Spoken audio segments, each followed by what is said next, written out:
Simplification ideas के bag में आज हम लोग एक और टॉपिक इंक्लूड करने जा रहे हैं, भरने जा रहे हैं। यह टॉपिक एक प्रोसेस है जिसका नाम है रैशनलाइजेशन। तो चलिए देखते हैं क्या है ये सिंप्लीफिकेशन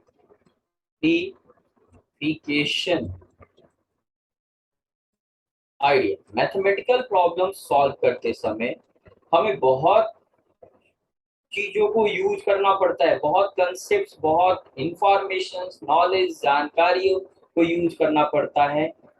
इन्हीं को मैंने सिंप्लीफिकेशन आइडियाज के कलेक्शन में डाल रखा है, बैग में भरते जा रहे हैं हम। और उस बैग में आज जो टॉपिक इंक्लूड किया जाएगा वह होगा द प्रोसेस ऑफ रैशनलाइजेशन या सिंपली रैशनलाइजेशन। रैशनलाइजेशन को हिंदी में परिमेयकरण कहते हैं। परिमेयकरण इसका मतलब क्या होता है, मतलब समझ लेते हैं, फिर आगे इस पर काम किया जाएगा। बहुत सिंपल सा टॉपिक है, चलिए देखा जाए। मीनिंग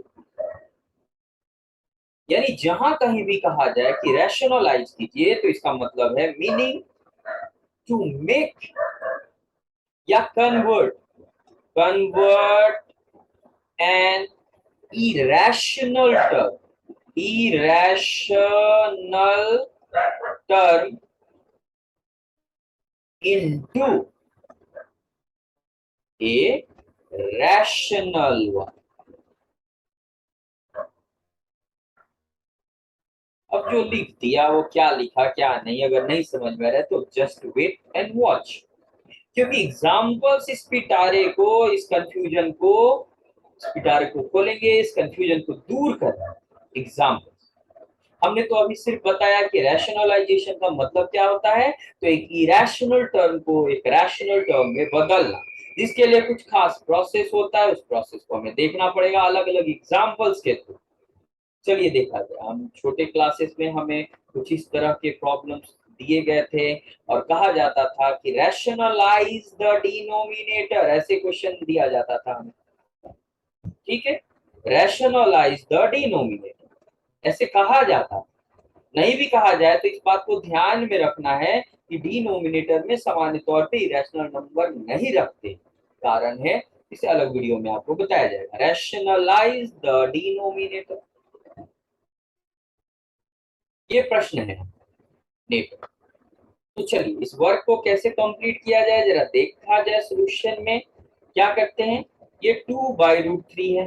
डिनोमिनेटर में एक इरेशनल टर्म है या कहेंगे इरेशनल नंबर है, इरेशनल है। ऊपर 2 है जिसे रैशनल, इसकी पहचान रैशनल है, ये रैशनल नंबर है। अभी कह रहा है डिनोमिनेटर को रैशनलाइज कीजिए। यहां देखिए कैसे रैशनलाइजेशन किया जाता है। जो है ये सिंगल टर्म मोनोमियल है, तो अगर एक सिंगल इरेशनल टर्म हो तो उसी से ऊपर और नीचे मल्टीप्लाई करेंगे। यहाँ पर इस तरह के सिचुएशन में जहां स्क्वायर रूट है, क्यूब रूट के लिए अलग कहानी है बंधु, देखा जाएगा। स्क्वायर रूट है, स्क्वायर रूट ऑफ 3 है, इसे रैशनलाइज करने के लिए डिनोमिनेटर जो है उसी से ऊपर नीचे मल्टीप्लाई कर देंगे। तो चलिए ऊपर क्या है, 2√3, √3 अलग लिखेंगे, ये नहीं कि 2√3 को गुना करके या √6 लिख दीजिएगा। ये ब्लंडर है, एकदम सरासर गलत है, ये कभी सही नहीं होता है। ठीक, आगे नीचे √3 इंटू √3 स्क्वायर आप लिख सकते हो। और जैसा कि आपको समझाया गया है, सिखाया गया है कि रूट स्क्वायर रूट का स्क्वायर करते हैं, दोनों हट जाता है केवल नीचे। अब ये डिनोमिनेटर देखिए ये रैशनल नंबर बन गया है और यही काम करने के लिए कहा गया। पहले था इरेशनल, अब बन गया रैशनल, तो denominator is rationalised. Denominator rationalise हो गया। पहले √3 दिख रहा था, अब 3 दिख रहा है, रैशनल। याद रखिए डिनोमिनेटर को रैशनलाइज करने के लिए बोला गया है, न्यूमरेटर को नहीं। तो न्यूमरेटर में कुछ भी आया हो, देखिए इस बार न्यूमरेटर ही रैशनल बन गया, डजंट मैटर, कोई बात नहीं, चिंता ना करें, क्योंकि जिस पर काम करने के लिए कहा गया था, जिसको बदलने के लिए कहा गया था, उसे हमने बदल डाला। और एग्जांपल देखिए, यहाँ देखिए हमारे पास है 1/³ ऑफ 2। अब यहाँ पर कहानी थोड़ी अलग है, समझना पड़ेगा आपको। क्यूब रूट, याद रखो स्क्वायर रूट को हटाना है तो स्क्वायर चाहिए, और क्यूब रूट को हटाना है तो क्यूब चाहिए, यानी ऐसे तीन चीज चाहिए। तो एक सीधा तरीका उपाय है कि इसमें हम लोग क्या करते हैं, इसी से 3 बार गुना करेंगे, मतलब 2 बार और, तीन चाहिए, यही चीज 3 को चाहिए। देखिए क्यूब है, क्यूब का मतलब 3 बार, एक बार तो है ही, तो एक बार करेंगे, फिर से एक बार करेंगे, टोटल नीचे गिन लीजिए 3 बार हो गया, 3 बार होना चाहिए गुना। तो ऊपर देखिए क्या आया, ऊपर आया √2 का होल स्क्वायर, और नीचे आया √2 का होल क्यूब। और ऊपर जो आया आएगा सो आएगा, उसकी चिंता अभी नहीं करनी है हमें, लेकिन नीचे क्यूब रूट और क्यूब दोनों हट गया और 2 बन गया, और इस प्रकार से हम इसे रैशनलाइज करेंगे। तो अलग अलग इरेशनल टर्म को रैशनलाइज करने का तौर तरीका भी अलग अलग होता है, आप ध्यान दें। अभी देखिए कुछ और, यहाँ पर कहानी कुछ अलग है।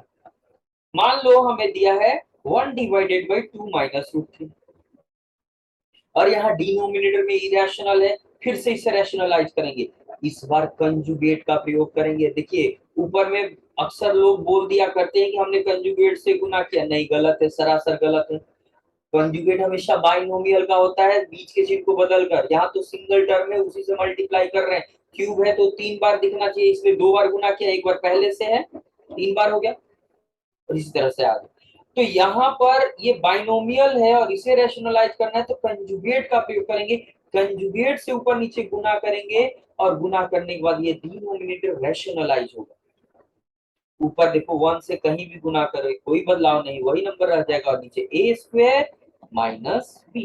ये सब कैलकुलेशन फटाफट होना चाहिए, कोई डाउट नहीं रहना चाहिए कि क्या होगा, क्या रिजल्ट आएगा। जैसे 2 का स्क्वायर 4 फटाक से लिखना है, √3 का स्क्वायर 3 फटाफट लिखना है। अब बच रहा है 2 + √3 न्यूमरेटर में, और नीचे 1, और नीचे 1 हो तो छोड़ दिया जाता है, ये रहा। और भी कई जगह हैं, अगर आपने ट्रिको पढ़ लिया है तो वहां पर आपको रैशनलाइजेशन का इंपॉर्टेंस समझ में आएगा। जैसे कि एक क्वेश्चन पढ़ दे रहे हैं हम, ये पूरे स्क्वायर रूट के अंदर ये एक फ्रैक्शन है, और बड़ा खास फॉर्मेट में, ऊपर 1 और cos थीटा को घटाया गया, उसी को नीचे जोड़ा गया है। यहाँ भी देखिए कंजुगेट का यूज देखिए, और किस तरह से फायदा करता है ये रैशनलाइज करने में। ये a1 - cos theta divided by 1 + cos theta, ये पहले से है हमारे पास। अब डिनोमिनेटर या न्यूमरेटर किसी का भी कंजुगेट ले लीजिए, हम डिनोमिनेटर का ले रहे हैं, नीचे प्लस है तो माइनस में आ जाएगा। ये मत समझिएगा ऊपर का देखा देखी ले रहे हैं, नहीं, नीचे का कंजुगेट है जो माइनस में आएगा। पूरे रूट को बढ़ाकर रूट के अंदर ये काम करना है, रूट से बाहर नहीं। चलिए ऊपर देखिए जरा क्या है, सेम थिंग, 1 - cos थीटा गुना 1 - cos थीटा, तो ऐसी स्थिति में इसे स्क्वायर कर देते हैं। और नीचे a + b - b, जैसा कि बताया है हमने कि कंजुगेट में गुना करते हैं किसी बाइनोमियल को तो a² - b² फॉर्मूला पे आ जाता है।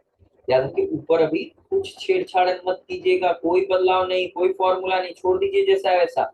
और ये 1 का स्क्वायर 1 - cos² थीटा, ट्रिगो में आपको बताया गया है कि इसे sin² थीटा कहते हैं। अब देखिए ऊपर भी स्क्वायर है, नीचे भी स्क्वायर है, और अगर आप ये सारी चीजें पढ़े हैं ट्रिगो तो आपको आराम से समझ में आएगा। देखिए होल स्क्वायर कर दिया, अब स्क्वायर रूट के अंदर स्क्वायर है तो दोनों गायब हो जाएगा, और ये देखो पूरा स्क्वायर रूट खत्म, और ये एक्सप्रेशन क्या मिल गया, ये रैशनलाइज हो गया। और इस प्रकार हम लोग रैशनलाइजेशन का प्रयोग करते हैं। और भी बहुत सारी जगह मिलेंगे जहाँ रैशनलाइजेशन का यूज करना पड़ेगा आपको, ठीक। चलिए एक और एग्जांपल देखते हैं अलजेब्रा से। सपोज हमें x+1 -1 रूट के अंदर x+1 -1, और वही चीज x+1 रूट अंडर और नीचे +1 दिया। ऐसे प्रॉब्लम जब भी मिलते हैं, यहाँ भी रैशनलाइजेशन बहुत हेल्प करता है। रैशनलाइजेशन की मदद से आप आराम से इस प्रॉब्लम को थोड़ा सिंप्लीफाई कर सकते हो। इसके लिए डिनोमिनेटर का कंजुगेट लीजिए, और याद रखिए दो टर्म्स के बीच का चिन्ह बदलता है, पहला टर्म है रूट वाला और दूसरा 1 है, दोनों के बीच का चिन्ह बदल जाएगा। मेरी बातों को ध्यान से सुने, फोकस करें इस पर और उसको फॉलो कर। ओके, ऊपर सेम थिंग है दोनों जगह, तो होल स्क्वायर जैसा कि हमने कहा था, और नीचे A plus B A minus B, A square minus B square. चलिए आगे बढ़ते हैं।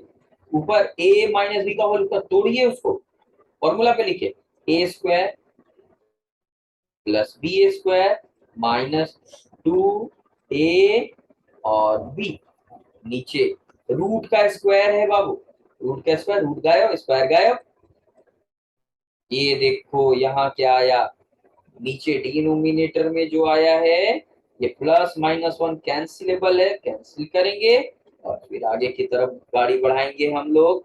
चलिए आते हैं यहाँ से, यहाँ फिर से रूट का स्क्वायर है, रूट गायब, +1 -2 रूट अंडर x प्लस 1 से मल्टीप्लाई करने पर कोई बदलाव, नीचे सिर्फ x और ऊपर आ रहा है x प्लस 2 -2 अंडर रूट।